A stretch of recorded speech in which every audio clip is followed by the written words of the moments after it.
You mentioned at the beginning of the episode about your day job being with the Taylor Bennett Foundation. Yep. Could you tell the listeners a little bit more about what their work is and how they might be able to apply in future? Yep.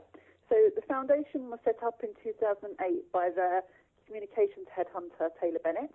And Taylor Bennett focused on placing very senior people into the communications industry in in-house roles. So the head of communications for Sky or Coca-Cola or Santander or something like that. So those kinds of positions. And increasingly they were asked that their shortlist of candidates reflected a more diverse population. So looking at kind of black and ethnic practitioners. And sadly there are very few black and ethnic practitioners in PR in senior positions. And so when Heather McGregor, who is the MD of Taylor Bennett and the founder of the foundation, started to think about how could she address this problem from a business angle, actually it made sense to do something philanthropic and to attack it at a more graduate level so that in 10 years' time this isn't such an issue. Actually, when we first started thinking about the foundation, no one was talking really about diversity in PR. Very few people thought it was an issue. And now it's a really, really hot topic, and all the industry bodies are on board, and most of the large PR agencies are on board. So we have support from a wide range of companies within the sector. And what we do is we take 6 graduates for 10 weeks.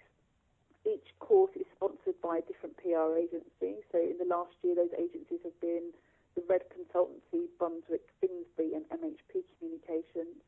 And each course has a slightly different focus. So for MHP, for example, it's a slightly more generalist focus because they have departments who handle both healthcare, tech PR, financial PR, consumer PR, brand across the whole gamut. Whereas something like Finsbury and Brunswick, they do kind of financial and corporate PR. So each course has a slightly different focus.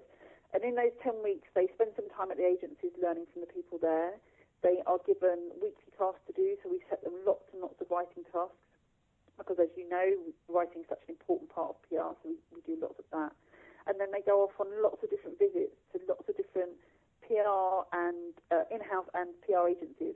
So in the last year, that's included 10 Downing Street, Buckingham Palace, Channel 4, Morgan Stanley, ITN, lots of different places, but really interesting places for them to learn from.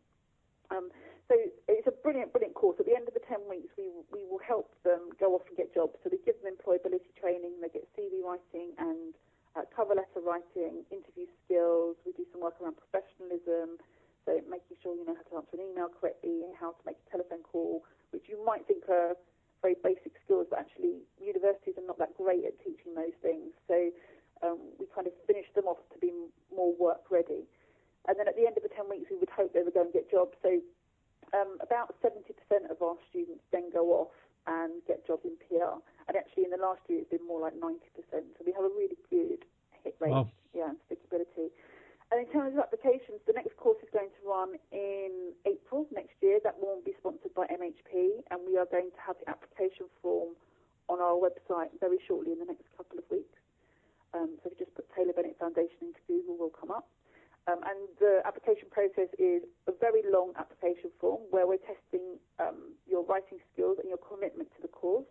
And then we hold an assessment day. So we have 20 candidates come to the assessment day, and 6 of those will be offered places. And they're offered them on the Friday, and they start the following Monday. So it really is a quick turnaround. Wow, it sounds an amazing opportunity. Yeah, it's amazing. Everyone who's been through it has said, and in fact, quite a lot of people who've been through it have said, I learnt more in 10 weeks with you than I did 3 years at university, which either says we're really brilliant or their universities weren't great, doesn't it? And I'm guessing the advice to listeners is get the application in early and make sure it's a good application. Yeah, absolutely. So we, unlike most companies where I would say to you, don't wait until the deadline because people will they'll shut applications early if they get too many applications. We don't do that. So, you can wait till the deadline. I would say 90% of applications we receive come on deadline day. But if you're a minute past the deadline, it goes in the bin because we don't put up with anyone who's late. So, if you're going to get your application in and you think you might have problems with your computer, we don't take any excuses. So if you can't get your application in on time, you're not considered for the course. So that's my advice. That's wise advice. And yeah, as you said, if 90% are coming in the final week, say, then it pays to make sure that yours in early so that people can spend more time looking at yours as opposed to a quick flick later on. Yeah, I tend to sit with them all around me on my living room floor, hundreds of applications, and I sit and read through them on the floor and then put them into yes and no piles and a maybes. So yeah, and I'm quite ruthless. So I am quite hard. Colleagues will say I'm quite harsh because I do any wrong comma or apostrophe and they're out, I'm afraid. It's with that many applications you can afford to be picky. Exactly.